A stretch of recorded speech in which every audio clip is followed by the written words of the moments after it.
तो बुलेटिन की शुरुआत इस वक्त सबसे बड़ी खबर के साथ मुरैना से खबर आपको बता दें, जहां 3 साल की मासूम बच्ची से हैवानियत का मामला सामने आया है। 40 साल के दरिंदे ने 3 साल की बच्ची से दुष्कर्म किया है। मुरैना जिले के बानमोर इलाके में ये शर्मनाक घटना हुई है। घर के पीछे झाड़ियों में बेहोशी की हालत में बच्ची मिली है।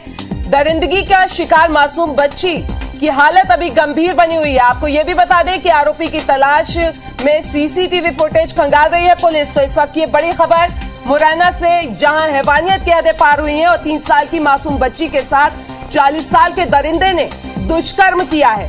आपको बता दें कि मुरैना जिले के बानमोर इलाके में ये शर्मनाक घटना हुई है और घर के पीछे झाड़ियों में बेहोशी की हालत में बच्ची मिली है। आपको ये भी बता दें कि बच्ची की हालत अभी गंभीर है। आरोपी की तलाश में सीसीटीवी फुटेज खंगाले जा रहे हैं। पुलिस सीसीटीवी के आधार पर दरिंदे की तलाश कर रही है।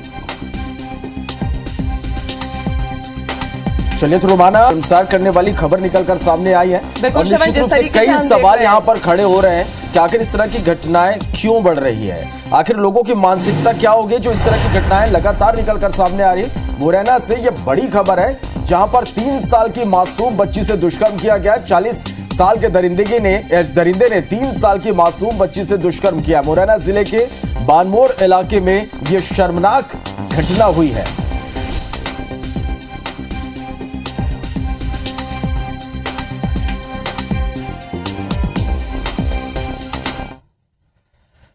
चलिए बढ़ते आगे। विधानसभा में आज स्कूली बच्ची के साथ दुष्कर्म का मामला गूंजेगा। आज पुलिस रिमांड में आरोपी ड्राइवर से पूछताछ होगी। बेलाबोंग स्कूल के बस में ड्राइवर ने दरिंदगी की थी। पुलिस पूछताछ में स्कूल की आया उर्मिला ने कई राज खोले। ड्राइवर ने बच्ची के साथ गलत काम किया था।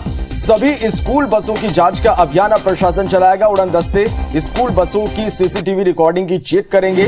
भोपाल कलेक्टर ने सभी एसडीएम और डीओ को इसके लिए निर्देश दिए हैं। लड़कियों के बाथरूम अलग रखने और महिला स्टाफ तैनात करने के भी निर्देश यहां पर दिए गए हैं। तो आज जिस तरह से भोपाल में शर्मसार करने वाली घटना सामने आई और यह पूरा मामला आज विधानसभा में भी गूंजेगा। आज पुलिस रिमांड में आरोपी ड्राइवर से पूछताछ होगी। बिलाबोंग स्कूल के बस में ड्राइवर ने दरिंदगी की थी। पुलिस पूछताछ में स्कूल की आया उर्मिला ने कई राज खोले हैं और ये उर्मिला ने बताया कि ड्राइवर ने बच्ची के साथ गलत काम किया था। सभी स्कूल बसों की जांच का अभियान अब प्रशासन चलाएगा। इस घटना के बाद अब प्रशासन पूरी तरह से अलर्ट है। उड़न दस्ते स्कूल बसों की सीसीटीवी रिकॉर्डिंग की जांच करेंगे। भोपाल कलेक्टर ने सभी एसडीएम और डीओ को इसके लिए निर्देश दिए हैं। लड़कियों के बाथरूम अलग रखने और महिला स्टाफ तैनात करने के भी निर्देश दिए गए हैं।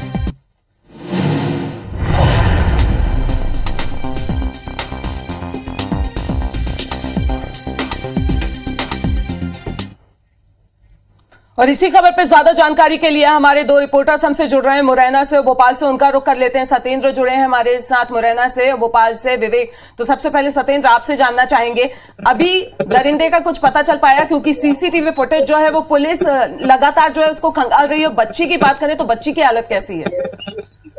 बिल्कुल, बच्ची की हालत गंभीर बताई जा रही थी और नूराबाद अस्पताल से उसको ग्वालियर अस्पताल में रेफर किया गया था। हालांकि बच्ची की हालत अभी भी गंभीर बताई जा रही है और साफ तौर से देखा जाए, पुलिस जिस तरीके से दावे कर रही थी आरोपी की गिरफ्तारी हो जाएगी सुबह तक, लेकिन अभी तक पुलिस के हाथ खाली के खाली बताए जा रहे हैं। आरोपी पुलिस की गिरफ्त से दूर बताया जा रहा है और साफ तौर से देखा जाए, जिस तरीके से पुलिस हालांकि दावे कर रही थी कि सीसीटीवी फुटेज नेशनल हाईवे पे लगे हुए हैं, आसपास की जो गलियां मोहल्ले हैं उनमें भी जो सीसीटीवी फुटेज लगे हुए हैं उनको खंगाला जा रहा है। और परिवार के लोग जो उसकी बच्ची की जो माँ थी उसने उसका छहुलिया देखा हुआ था, तो उस हुलिये की भी स्केच बनवाई जा रही है। उस हुलिये के आधार पर भी आरोपी की तलाश की जा रही है। लेकिन अभी तक देर रात से ये घटनाक्रम हुआ है और अभी तक पुलिस के हाथ खाली है। कम से कम 8 से 10 घंटे होने को जा रहे हैं और पुलिस हालांकि अभी भी दावे यही कर रही है कि आरोपी को जल्द गिरफ्तार किया जाएगा। अगर और भी कोई सहयोगी या और भी उसका कोई साथी होगा उसको भी आरोपी बनाया जाएगा। लेकिन साफ तौर से देखा जाए, जिस तरीके से मध्य प्रदेश में मासूमी सुरक्षित नहीं है तो कई बड़े सवाल खड़े हो रहे हैं। बिल्कुल सत्येंद्र, पुलिस अधीक्षक से जो दावे जो लगातार किए जा रहे थे कि अपराध का जो ग्राफ है वो कहीं ना कहीं कम हो रहा है, लेकिन अपराध का ग्राफ बिल्कुल ही कम नहीं हो रहा है। लगातार अपराध हो रहे हैं। कल भी 3 नाबालिग छात्राओं को जो घर से कोचिंग के लिए आ रही थी उनका अपहरण किया जाता है। 2 बच्चियों को हाईवे के किनारे बेहोशी की हालत में फेंका जाता है और एक बच्ची को लेकर आरोपी फरार हो जाता है। तो कई सारी घटनाएं जो सामने निकल कर आ रही हैं, ये बड़े सवाल खड़े कर रही है। लेकिन पुलिस अधीक्षक फिर भी लगे हुए हैं कि जिले में अपराध का ग्राफ कहीं ना कहीं घट रहा है। तो ये कई सवाल खड़े हो रहे हैं कि क्या अपराध के अगर ग्राफ घट रहे हैं तो ये घटनाएं कहाँ से हो रही हैं? क्या आरोपियों में जो पुलिस का खौफ होना चाहिए वो कहीं ना कहीं खत्म होता जा रहा है?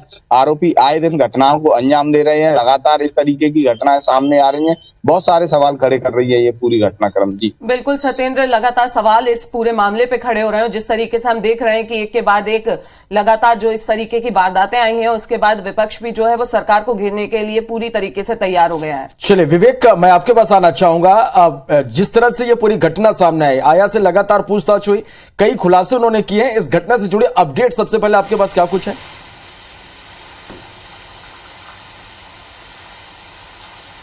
मध्य प्रदेश की राजधानी भोपाल को शर्मसार करने वाली और जो पेरेंट्स हैं उनके विश्वास को तोड़ने वाली जो घटना मध्य प्रदेश में पिछले दिनों घटी है, स्कूल बस में एक छात्रा के साथ रेप की, ये निश्चित तौर पर जो है पूरे सिस्टम पर सवाल खड़े कर रही है कि आखिर नौनिहालों के जीवन को किस तरह जो है ऐसे विकृत मानसिकता के लोग जो है खरोच पहुंचाते, उनको उस जीवन को ख़राब करने की कोशिश करते हैं, क्योंकि ये ज़िंदगी भर का जख्म है।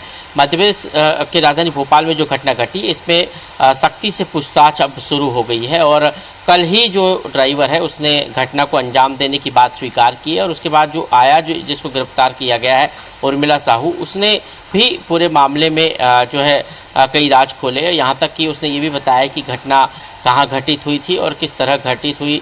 तमाम जो है पूछताछ में उसने कई राज खोले हैं और इस पूरे मामले में अब सिस्टम पर भी सवाल खड़े हो रहे हैं। स्कूल प्रबंधन अब तक इस घटना को स्वीकार नहीं कर रहा था, लिपापोती कर रहा था, लेकिन अब दोनों ही आरोपियों के स्वीकार करने के बाद स्कूल प्रबंधन की कार्यप्रणाली पर भी सवाल खड़े हो रहे हैं। कल ही गृह मंत्री ने कहा था कि स्कूल प्रबंधन लिपापोती कर रहा है पूरे मामले में, और मुख्यमंत्री शिवराज सिंह चौहान ने इस पूरे घटना पर संज्ञान लिया और संज्ञान लेते ही उन्होंने इस पूरी घटना पर कठोर कार्रवाई के निर्देश अधिकारियों को दिए हैं।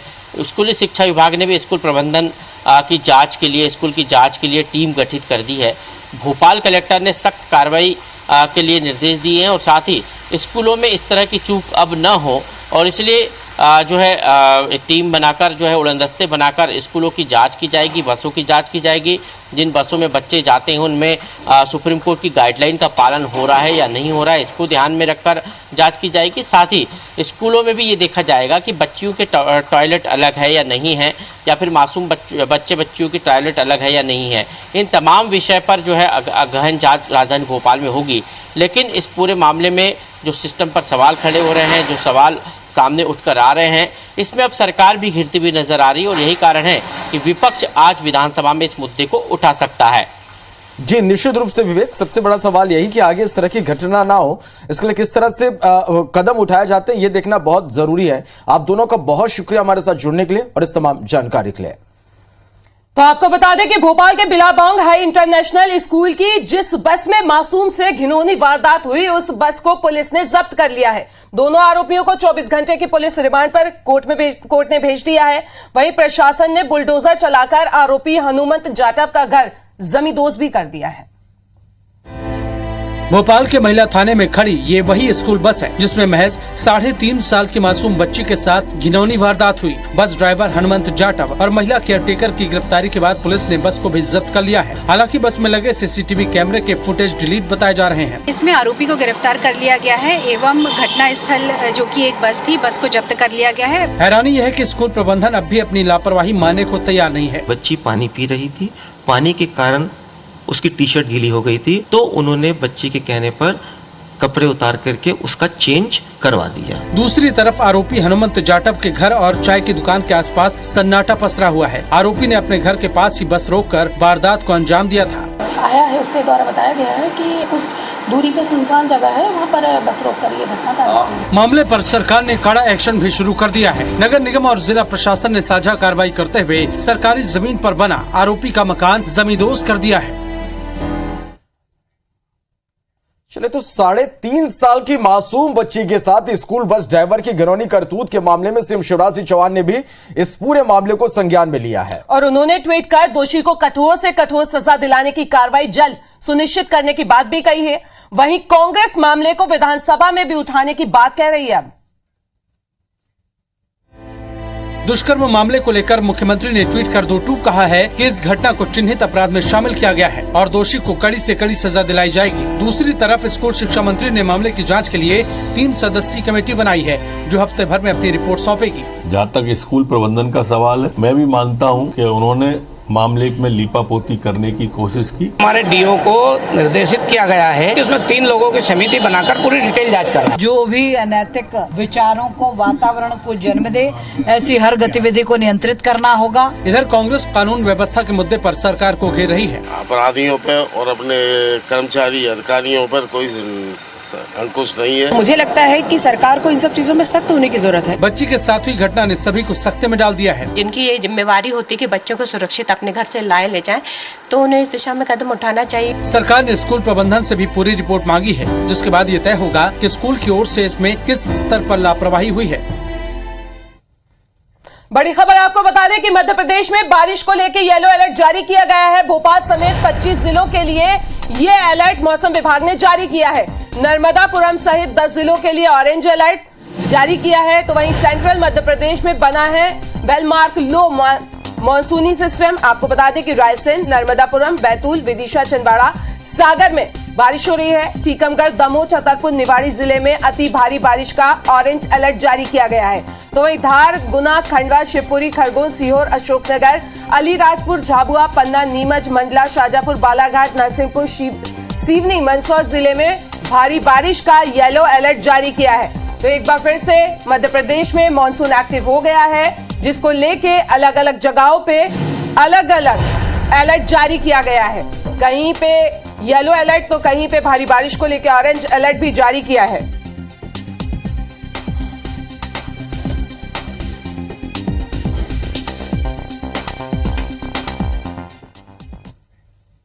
चलिए, तो बारिश को लेकर मध्य प्रदेश में अलर्ट जारी किया गया और इस खबर पर ज्यादा जानकारी के साथ हमारे सहयोगी विवेक पटिया हमारे साथ इस वक्त लाइव जुड़ रहे हैं। विवेक, लगातार हम देख पा रहे हैं कि मानसून पूरी तरह से सक्रिय है यहां पर और लगातार बारिश को लेकर जो है अलर्ट जारी किया जा रहा है। किस तरह का अलर्ट है बारिश को लेकर?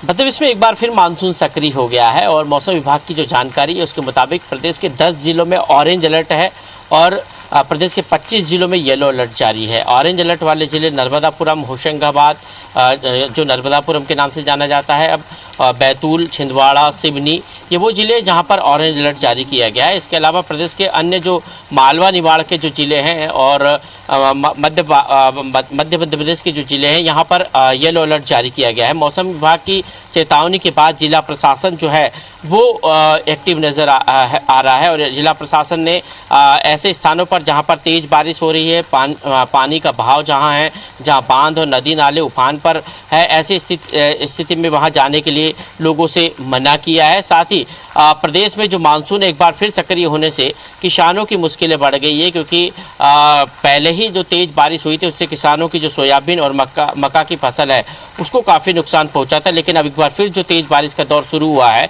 इसमें कहीं ना कहीं किसानों की और मुसीबतें बढ़ेगी। राजधानी भोपाल का हाल हम एक बार अपने दर्शकों को दिखाएंगे, क्योंकि यहाँ पर भी देर रात से जो रुक रुक कर बारिश हो रही थी वो सुबह से तेज़ बारिश में तब्दील हो गई है। यहाँ का नज़ारा आप देख सकते हैं, भोपाल में लगातार जो है तेज़ बारिश हो रही है और इस बारिश से जनजीवन भी काफ़ी प्रभावित होता है और कहीं ना कहीं जो प्रशासन है उसको भी मुस्तैदी से काम करना पड़ता है। लगातार बारिश के कारण किसानों को तो मुश्किलें हो रही है, अन्य जो कार्य उसमें भी काफ़ी दिक्कतों का सामना करना पड़ता है। और ये जो सितंबर का महीना होता है ये मानसून की विदाई का महीना होता है, लेकिन इस बार मध्य प्रदेश में मानसून सितंबर के महीने में बहुत तेज़ी से एक्टिव हो रहा है। तो ये कहीं ना कहीं जो है एक किसानों के लिए तो चिंता का विषय है ही और भी जो लोग हैं उनके लिए तो चिंता का विषय है। साथ ही प्रदेश के जो बांध है वो लबालब भर चुके हैं और कल ही भोपाल के पास नर्मदापुरम का जो तवा बांध है उसके गेट खोले गए हैं, जिससे नर्मदा नदी का भी जलस्तर बढ़ा है।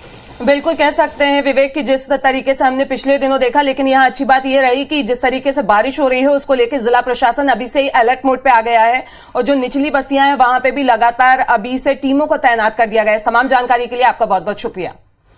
चलिए बुलेटिन में बढ़ते आगे और बात करें कि बीते दिनों से हुई लगातार बारिश की वजह से नर्मदा का जलस्तर तेजी से बढ़ा है, तो वहीं बरगी बांध का जलस्तर भी तेजी से बढ़ा है। बांध की अधिकतम ऊंचाई 421 मीटर है, जबकि वर्तमान जलस्तर 422 मीटर हो गया, जिसकी वजह से बांध प्रबंधन से एक बार फिर बांध के 11 गेट यहां पर खोले गए, जिसमें 2094 घन मीटर प्रति सेकंड पानी की निकासी की जा रही है। वहीं बांध के गेट खुलने के कारण नर्मदा के निचले तटीय क्षेत्रों में एक बार फिर अलर्ट जारी किया गया है। बांध के 11 गेट खुलने की वजह से नर्मदा का जलस्तर करीब 15 फीट तक बढ़ जाएगा, लिहाजा प्रशासन ने इसके लिए अलर्ट जारी किया है।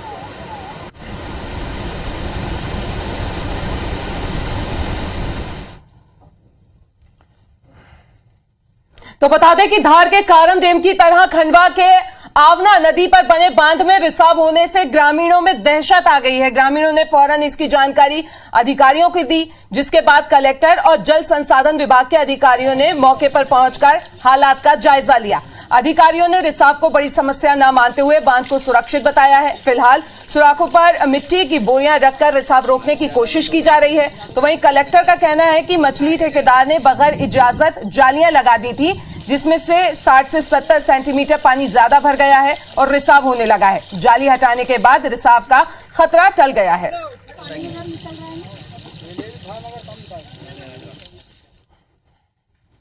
तो सबसे बड़ा एक खतरा हमारे नया देखने में आया है कि अभी तक ये खतरा नहीं देखा, ये पानी लीकेज हो रहा है डैम का, और ये खतरा हमारे लिए तो बहुत बड़ा हो सकता है, क्योंकि हम तो सब गांव वाले डरे हुए हैं, क्योंकि हमने सुना है कि पहले भी डैम कुछ फूट चुके हैं, तो इससे बहुत बड़ा नुकसान हो चुका है। सुबह की स्थिति में पानी बहुत सामान्य रूप से वेस्ट वियर से निकल रहा है, लेवल काफ़ी सेटल हो गया है। और कल भी उनके द्वारा जो सीपेज को रोकने के लिए कुछ तात्कालिक टेम्परेरी काम किए गए थे, आज उसको परमानेंट करके पूरी तरीके से कम कर देंगे, क्योंकि कल पहली प्राथमिकता थी कि जितना पानी है उसको तेजी से निकाल दिया जाए। नहीं, कोई खतरे की संभावना नहीं, बहुत छोटा टैंक है, 3 MCM का टैंक है।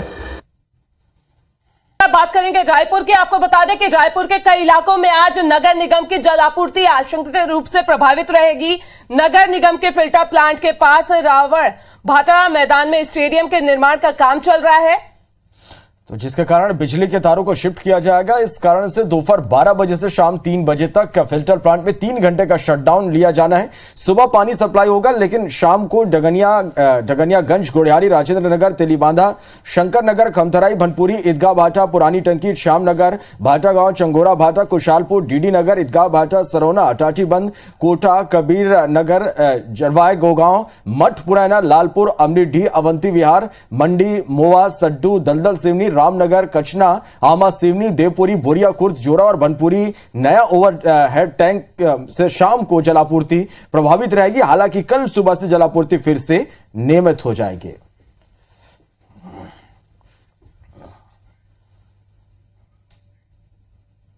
और इसी खबर पर ज्यादा जानकारी के लिए हमारी संवाददाता सुप्रिया हमसे जुड़ गई हैं, उनका रुख कर लेते हैं। सुप्रिया, जिस तरीके से पानी की किल्लत होने वाली है, तो नगर निगम की तरफ से कुछ तैयारियां की गई हैं कि लोगों को परेशानी ना हो?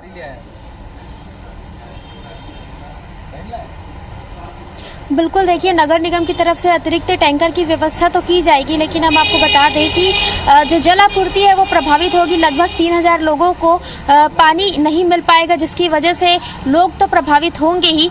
वजह ये बताई जा रही है कि रावण भाटा मैदान में स्टेडियम निर्माण का कार्य जारी है और इसकी वजह से बिजली के तारों को शिफ्ट किया जाएगा और 80 और 150 MLD फिल्टर प्लांट से जो पानी की सप्लाई है वो नहीं हो पाएगी, तो लोगों को प्रभाव पड़ेगा, लोग इससे जरूर प्रभावित होंगे। हालांकि नगर निगम की तरफ से टैंकर की व्यवस्था भी की जा सकती है और ये जो पानी की सप्लाई है वो उसको लेकर के ये बात कही जा रही है कि कल सुबह से एक बार फिर से पानी की जो सप्लाई है वो पहले से होने लगेगी, लेकिन आज लोगों को प्रभाव पड़ेगा।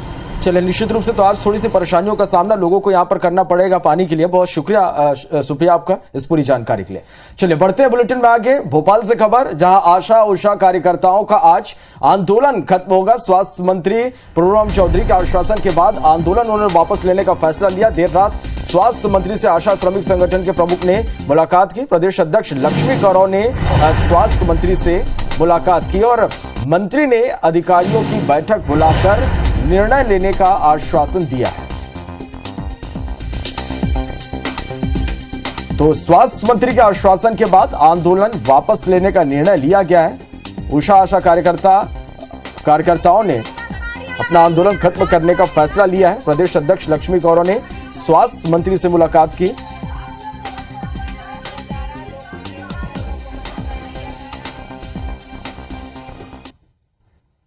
तो आपको बता दें कि छत्तीसगढ़ सरकार की योजनाओं पर सियासत जारी है। IBC 24 की डिबेट शो छत्तीसगढ़ की बात में बीजेपी ने कांग्रेस को गोठान भ्रमण कराने की चुनौती दी, जिसे संसदीय सचिव और कांकेर विधायक शिशुपाल सोरी ने स्वीकार कर लिया। सोरी ने बेलतरा विधायक को बुधवार को ही गोठान भ्रमण के लिए आमंत्रित किया है। सोरी की इस चुनौती को स्वीकार करते हुए विधायक रजनीश सिंह ने कहा है कि वो दूरी की वजह से खुद मौजूद नहीं रह पाएंगे, लेकिन कांकेर में बीजेपी के साथियों को गौठान निरीक्षण के लिए भेजेंगे। इस दौरान IBC 24 की टीम भी वहां मौजूद रहेगी।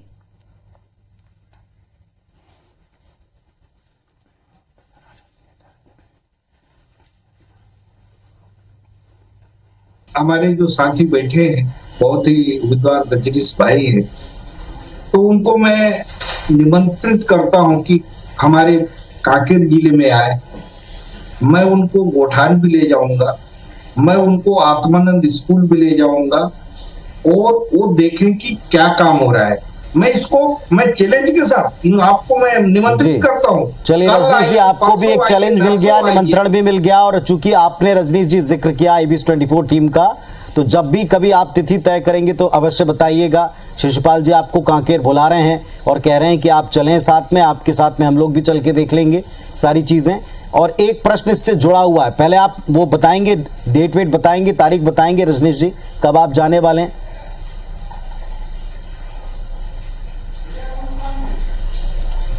पाठक जी, मैंने शिशुपाल जी को कहा था, उन्होंने कहा कांकेर आना है। यदि प्रॉपर कांकेर आना है तो मैं उनको कल का डेट दे देता हूं। हालांकि मैं जहां रहता हूं वो इतना दूर है कि मैं कल नहीं पहुंच पाऊंगा, लेकिन मेरे बहुत सारे पार्टी के वरिष्ठ लोग हैं, उनमें से 2 4 5 लोग को भेज दूंगा।